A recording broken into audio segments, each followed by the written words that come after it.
All right, hello. I'm back.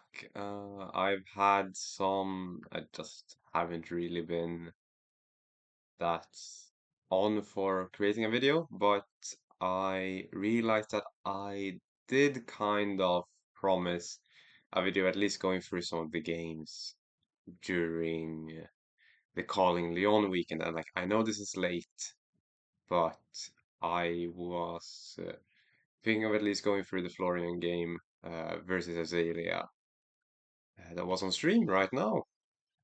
Um, so here we have the game.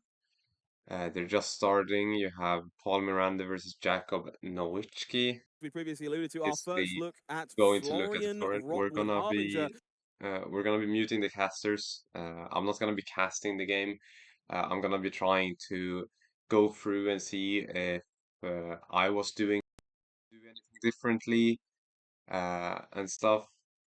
Basically, I don't remember who's starting. That's become pretty evident very soon. So we'll see. If I remember correctly, I think the Florian is starting here by just creating a root. As you see, there's a root bound carapace and there's a sink below. There's also a condemned slaughter in his hand, I believe. I might be wrong on that. Uh, No, it's a this round's on me. Okay. So this round's on me is basically only good turn zero, so it's basically only good now. You can see him pitching the yellow carapace. But yeah, this round's on me is basically only good turn zero. I don't really like the card outside of turn zero, but I do really like what he's doing. I do really like what he's doing here instead. So he's playing this rounds on me. And then so that Jacob doesn't get any value from it, right? Like he gets the extra card. He's instead saying, now block this E strike and your attacks have just gotten -1. This is why I like it on turn zero. Because he's just saying, okay, your attacks have -1.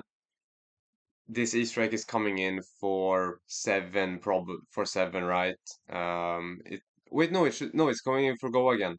Maybe because then you can swing replay, which is technically one more damage. But in turn zero, it doesn't really matter that much. Going wide can be kind of tricky because you're also allowing your opponent to change their hand, like to filter their hand more. So I really do like this play that is coming in. I'm guessing for seven here, but we'll see. They're not going going with dice. Okay, yeah, no, it's coming in five go again, which means that he will then come in with Reaping Blade.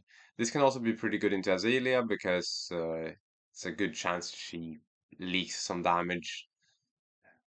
So I don't hate this line. I think this line is perfectly fine. And you can see he's leaking one damage there, blocking with the Seek and Destroy. So this is a really, really good turn one, or like turn zero for Paul. Really, really like this. The only thing that you would want to see more is like Earth cards in the graveyard, but this is completely fine. In this matchup, I don't think you don't really need to get online super quickly. The more important one is just getting to four earth cards in banish for the well grounded and for the bark skin extra block. Uh, so I really like that. He's also looking at playing a Germinate here, which I kind of like. I mean, if his hand is mostly blues either way, he's not gonna be able to do a lot and pressure the Azalea, so it's probably more worth it. Seeing as though I think he has a sink in Arsenal, if I remember correctly. Um, so playing the Germinator is kind of nice. He can't gain life with fruits, obviously, because he has Reaping Blade, and that affects him too, unfortunately. If Reaping Blade would only affect opponents, I think Florian would be a lot better, but you know, it is what it is. Um, so what's that in hand? It's a Germinate. I think it's an Oath. Yeah, but he seems to be pitching, taking X equals 4. that seems to be the line that he's going for. I think it's a Summer's Fall, maybe. And I like this line. Yeah, it's an Autumn's Touch. Oh, fruits. I like this line. You don't gain life, but you're fine. Yeah, you're gonna get one embodiment and four rune chants probably. I really, really think this. I do think this line is very, very good. You fill your graveyard and like you get a germinate down in graveyard. You can you're gonna be able to set up a decompose for your next turn probably, uh, because you're gonna be able to block with an action here. So I do really think this play is very good. Also, you block very well on this turn, even with because of the embodiment of Earth. So this is very nice. Uh, you can see you're playing the Rain Racers from Jakub, and then premeditate, then he's probably gonna load and just shoot an arrow, or he has another buff. Or no, because it looks, yeah, he's gonna load for one, load an endless, that's coming in for 9. Oh, sorry. I'm a bit sleepy still, maybe. Okay, and that's a lace with frailty, so like maybe now we're not blocking this as much. Still, like, I'm pretty sure there's a sink in Arsenal. That's very good here. Does he play out the last card though? That's a big question, I think. He does. Okay, so this is gonna be a dominated red in the ledger. Wait, no, it can't be red in the ledger. This is gonna be like it it can basically be whatever, I think. I mean, I think you go for a drill shot here. Okay, no, he's just going damage. That's very interesting in my opinion. I think you would have gone. I thought you would have gone for the drill shot there. Um, Actually, yeah, no, he's changing it to drill shot. I think that's correct. I think drill shot here is very good. You take a block of the bark skin, meaning that it's a lot harder to block with the bark skin for the Florian because you're not gonna be able to get those 2 turns here. So I do really like this play from Jakub. Let's see how Paul responds here. It's coming in with Dominate. It's coming in for too much damage. Like, you're not covering this up. It's coming in for 12. Yeah, this is not something that you're covering up. It's coming in, yeah, plus 6. That's 10, 12, yeah. 12 Dominate is just, I mean, that's just what Azalea does sometimes, right? Uh, But you can see here that, like, now Florian does have trouble converting hands into Azalea because of the Dominate. And you're maybe not playing a lot of Go again all the time. Oh god. I'm very sorry. I am just a bit sleepy. Uh, Still, which I thought would be fine after sleeping a lot, but you know, let's get back into the game here. We'll see. He's just thinking, look, I can't really make out what's in his hand. Uh, I'm guessing he wants to block with another. No, he alleged to block with the plow under here. And blocking with the plow under here is interesting because he wants to keep his arsenal here apparently.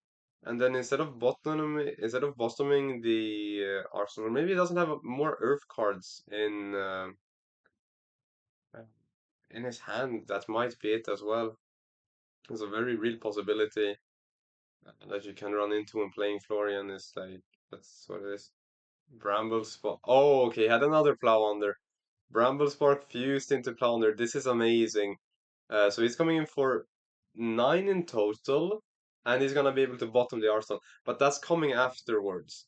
So the good thing about Plowander here, about the decomposed mechanic in general, is that you can wait and see how your opponent reacts if you're getting rune chance in.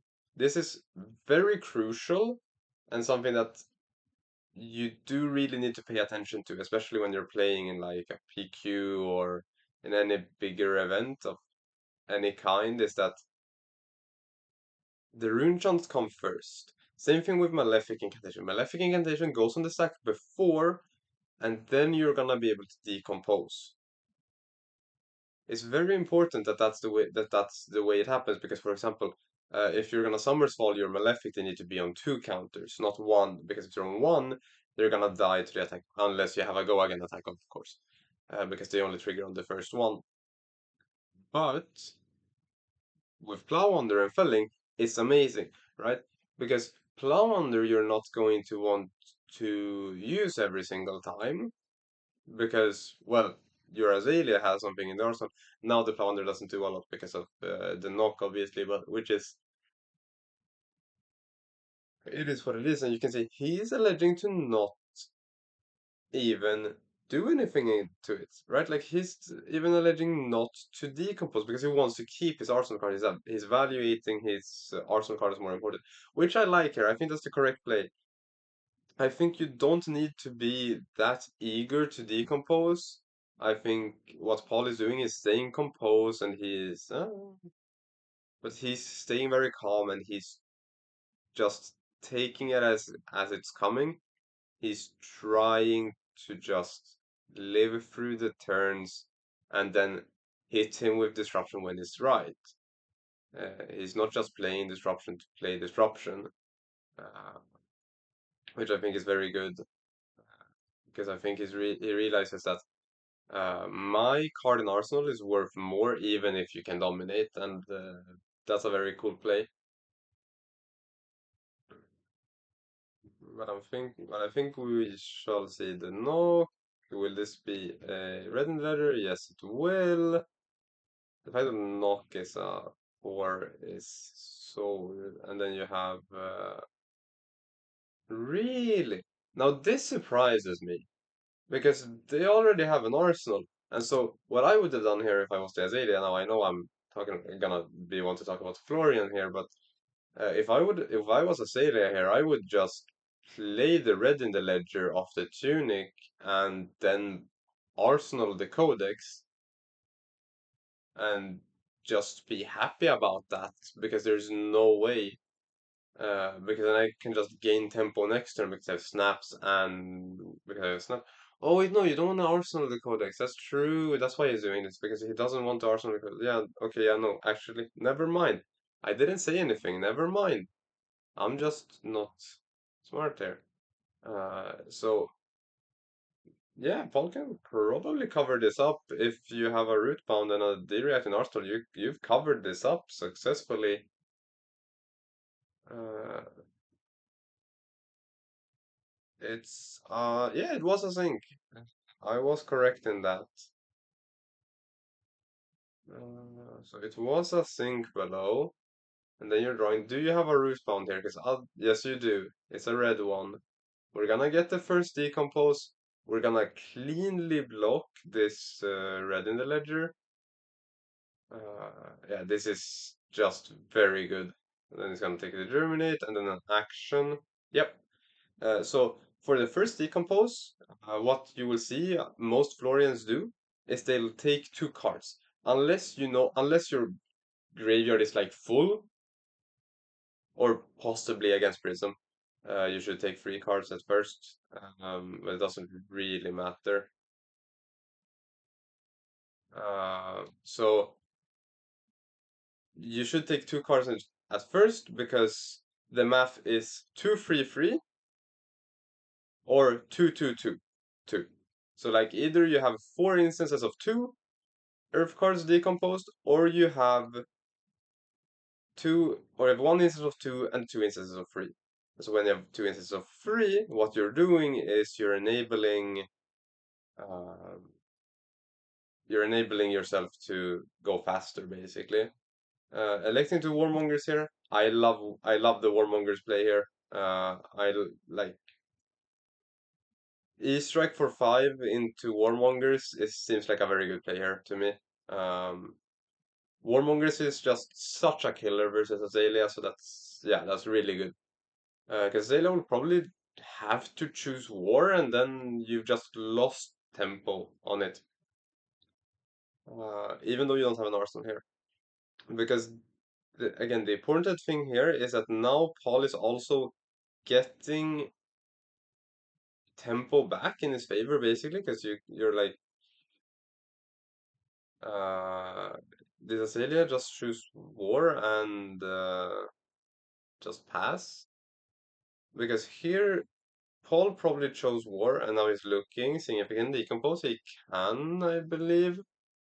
Um, and so he cannot grasp here. So this is the unfortunate thing about playing Florian is that is that you're probably catching yourself on turns where you're gonna IP yourself. Good thing for Paul is he had the felling there. Felling is such a good card here. Does he take? Oh, is he going for another Earth card or is he going for an action card? He's going for an action card. So this means that he's going for a slower decompose plan, which is totally fine. The important part here is that well-grounded is online. I mean, obviously you have Murkmire, Grapnel in Azalea, but still well-grounded is online, and that's more of what is the important stuff because it's like 3 cards that Azalea is paying. So this is looking very, very good for Paul. Also, your Barskin is online at creating 1 embodiment, which is it's fine. It's not the best because like against Azalea, especially having that 2 embodiment created from Florian is so crucial um, to just have. You also have Face Purgatory. Face Purgatory is more or less a 2 block in this matchup. It's unfortunate, but you know, it is what it is. The reason why it's a 2 block is because of the dominate a lot of the times, and also they usually have like some way to gain upon, like they have ways to gain a ponder and stuff. So it's not gonna be that easy to just face purgatory, take your last card from arsenal, uh, and you especially have to hit it when they don't have a tunic on. So let's see here how. Oh wow, that's a big arrow.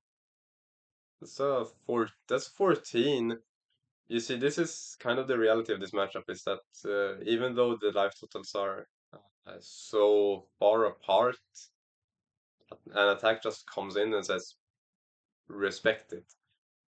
Um, it's coming in with an inertia and a blood rot as well. I don't really know how scared you are of either one of them. I mean, you're a bit scared of the inertia, but not the blood rot.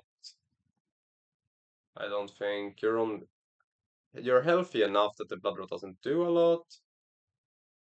Um, so yeah, he takes it all. What a champ. Creating a rune chant. Oh, oh, he's doing that even. Wow, that's very nice of him. I think he's doing this, pitching up fruits. I'm not on fruits because I'm not a super big fan of the card. Um, yeah, you don't want to play this round. Again, here, the same thing. You don't want to play this rounds on me. But Azalea just takes this and then he can pay for it. Oh, yeah. Inertia and the blood rot not really working well together there, but this is just very good for the Florian. I think I genuinely think this matchup should be pretty good for Florian, even with the disruption that Azalea can bring. I think it's still pretty good for Florian. Here you're obviously looking for snaps, catching in tunic,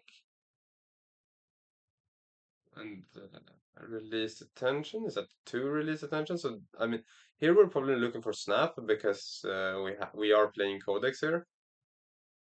Wait, is that a codex of? I don't know the Marvel codexes, guys. Sorry. Is that a codex of Bloodrot? Yeah, it is. Okay. So he now has to put a card into his arsenal, which is, that's very interesting. People are not a big fan of Codex of Bloodrot, I've heard, but some are. Uh, Again, I can't see, like, Jakub, we can see what he's playing, but I can't see what Paul is playing.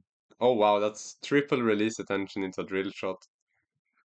Oh wow, it's very interesting. But it's not dominated, which is important. And the Face Purgatory here draws you a card still, which is very good. I will say. So he's blocking like this because you want the Face Purgatory to be online, yes. Oh my god. This is, yeah, I like this. So he's blocking with those so that the Face Purgatory is getting him to draw a card, and this is probably just gonna be Grasp into Reaping Blade. Unless it is. Oh, this is very good. This is very, very good because now you're putting on Florian with your next decompose. This is very, very good. That draw is insane. So he's blocking for 9, 11. He's blocking for +2, but that's fine. You're not really caring about blocking for +2. Wait, what's the release attention text now again? I think it's from Arsenal because Dreadbore says from hand, and so I think release attention is from Arsenal. I do not know. All I can say is that the decompose is really, really important for the Florian here. Uh, because any D-react here is making it so that he can decompose once again and just get online. And then you're in an endgame where Azalea is at 9 and you just have Reaping Blade Grasp, and you can come in for 5 and 5 every single turn. Azalea having to give you 2 cards in like 3 turns, and you can just block with 3 cards. And if you're not allowed to block with 3 cards, well, just send a big attack at them, right? Like, why make it harder than it needs to be? Okay, place the late for frailty. Okay, we're gonna. So this is not what we are here for. And then an infecting shot. So this will probably get snapped. But it's blocking for 9, yeah. And then you have the Bolton shot for 4.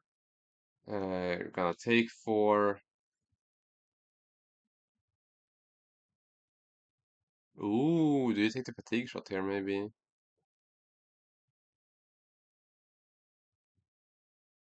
Yeah, you do. I like this. He should have 1 floating as well, right? Because, okay, no. He goes for the Endless Arrow.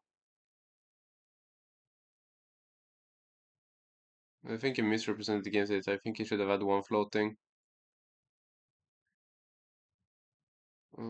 Yeah, and then you're just felling hard to block. Yeah, he's just looking here. Yeah, that's the best to take. You always want to start by taking the D-reacts. And like your equipment when you've used it. The reason being, very simple actually.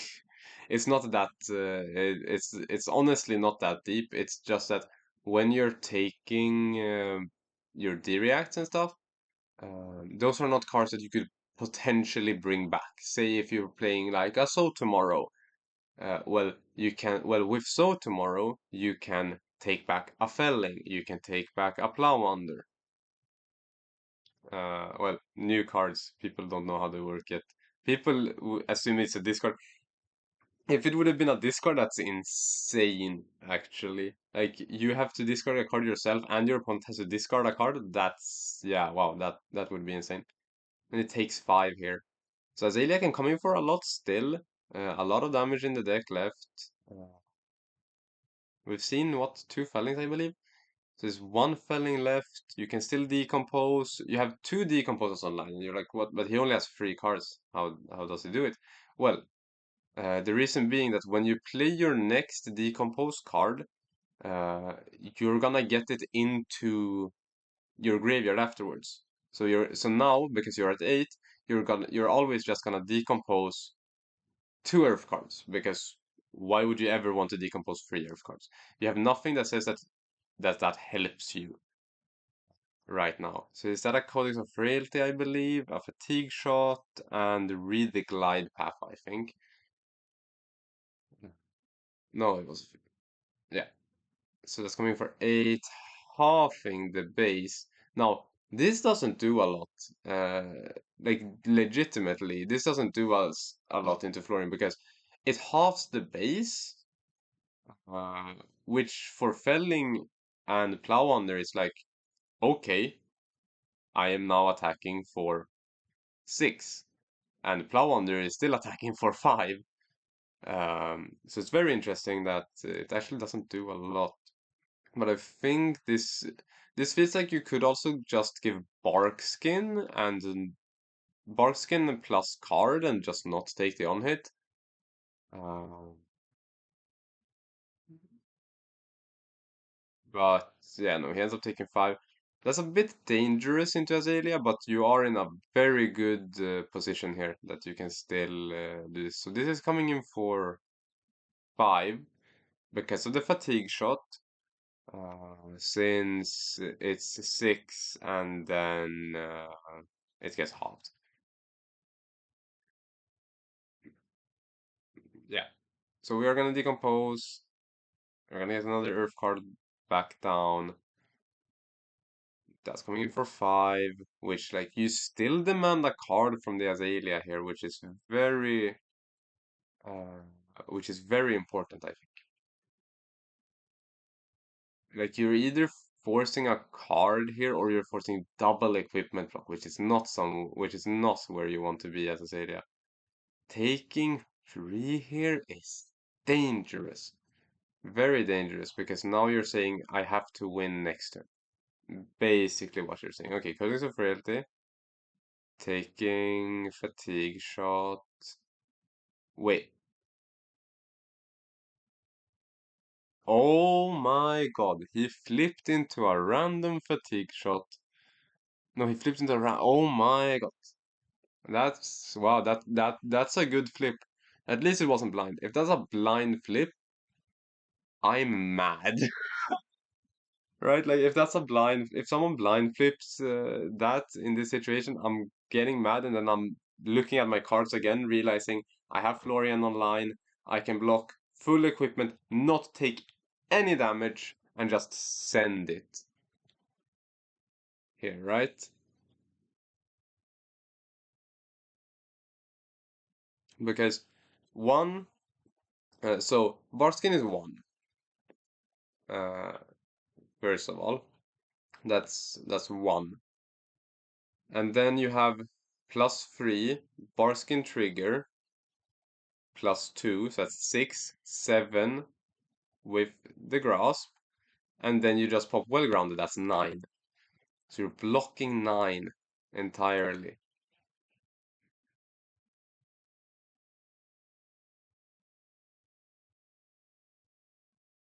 Yeah. Sometimes this feels like cheating when you can just get that much block. And now you're very happy because now you know that that's it. Oh, and you have the Bramble Spark. So you're fusing with the Tilling, you have one floating. What's in the arsenal now? Oh, it's a Gloomveil! Oh, it's a Gloomveil for 7! That's just. I think that's. Yep. And then you're coming with Reaping Blade. And.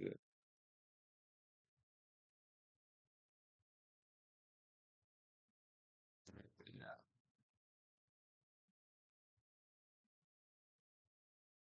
And then another Gloomveil for 4. And this is just. Yeah. The Azalea can't do a lot against that. So yeah. I mean, I think it was a great game. I think Paul played very, very well. I think he chose his spots very, very well. And that's something that I'm looking at when playing now is that I've been trying to see what are the spots that I should choose. Like, what are the spots when I need to block? What are the spots when I need to go aggressive? And this is something that I think he showed very, very good ability of, especially navigating those tricky dominate turns. I think he played very well. He showcased that you don't need to go for a very aggressive decompose strategy, wanting to decompose as fast as possible. It's fine to just go for slower decompose into these matchups. So I think that's very, very good. So yeah, I mean that's the video. I don't really have any more to say. I think Paul played a great game. I think he played very well around his graveyard management, and I think he played very well around what his opponent was doing. So yeah, that's some things that Florian can do. I just realized been sitting like this because I should have had my camera like this the whole time. Oh well, mic is probably fucked as well as usual. So anyways, yeah, that's the video. I guess I'll see you later. I have no idea when the next gameplay video will come out. I will try to get one out maybe like